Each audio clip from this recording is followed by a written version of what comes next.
ನಾನು ಆ ವಿಷಯದಲ್ಲಿ ಕಾಂಗ್ರೆಸ್ಸು ಅವರು ಟಿಕೆಟ್ನ ಹಂಚುವಾಗ ಸ್ಟ್ಯಾಲಿನ್ಗೂ ಅವ್ರಿಗೂ ಒಬ್ರಿಗೊಬ್ಬರಿಗೆ ಪರಸ್ಪರ ಡಿಫ್ರೆನ್ಸೇ ಬಂತು. ಅದು ಅವರ ವೈಯಕ್ತಿಕವಾದ ವಿಷಯಗಳು. ಅವರು ಕರುಣಾನಿಧಿ ಇದ್ದಾಗ ಎಷ್ಟು ಸೀಟ್ ಕೊಡ್ತಾಯಿದ್ರು, ಸ್ಟ್ಯಾಲಿನ್ ಏನು ಮಾಡಿದ್ರು, ಅದರಿಂದ ಅವೆಲ್ಲ ಚರ್ಚೆ ಮಾಡಿ ಉಪಯೋಗ ಇಲ್ಲ.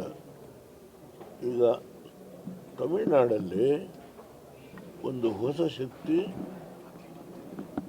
DMK ಅಣ್ಣಾ DMK ಎರಡನ್ನು ಹಿಂದೆ ಹಾಕಿ ಕಾಂಗ್ರೆಸ್ಸನ್ನು ಹಿಂದೆ ಹಾಕಿ ಕಾಮರಾಜ್ ನಾಡಿನಿಂದ ಹಿಡಿದು MG ರಾಮಚಂದ್ರನು, ಕರುಣಾನಿಧಿ, ಜಯಲಲಿತಾ ಇವರೆಲ್ಲರ ನಾಯಕತ್ವವನ್ನು ಹಿಂದಕ್ಕೆ ಸರಿಸಿ ವಿಜಯನ್ನು ಭಾಳ ಮುಂದೆ ಹೋಗಿದ್ದಾರೆ. ಅದರಿಂದ ಅವರಿಗೆ ಬೆಂಬಲ ಕೊಡ್ತಾ ಇದ್ದಾರೆ. ಜನ ಎಲ್ಲೋದ್ರೂ 40 ಲಕ್ಷ 50 ಲಕ್ಷ ಜನ ಸೇರ್ತಾರೆ. ಒಬ್ಬ ಸಾಮಾನ್ಯ ಅಸಿಸ್ಟೆಂಟ್ ಡೈರೆಕ್ಟರ್ ಮಗ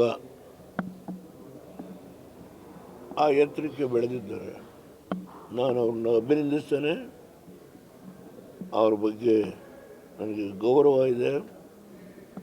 ತಮಿಳುನಾಡಿಗೂ ನಮಗೂ ಸಮಸ್ಯೆಗಳಿದೆ, ಅದನ್ನು ಬಗೆಹರಿಸ್ತಕ್ಕಂಥ ಕಾಲದಲ್ಲಿ ಕೂತು ಮಾತನಾಡ್ತಕ್ಕಂಥ ಸಂದರ್ಭ ಬರ್ಬೋದು. ಇಷ್ಟು ಮಾತ್ರ ಈ ಸಂದರ್ಭದಲ್ಲಿ ಹೇಳಿ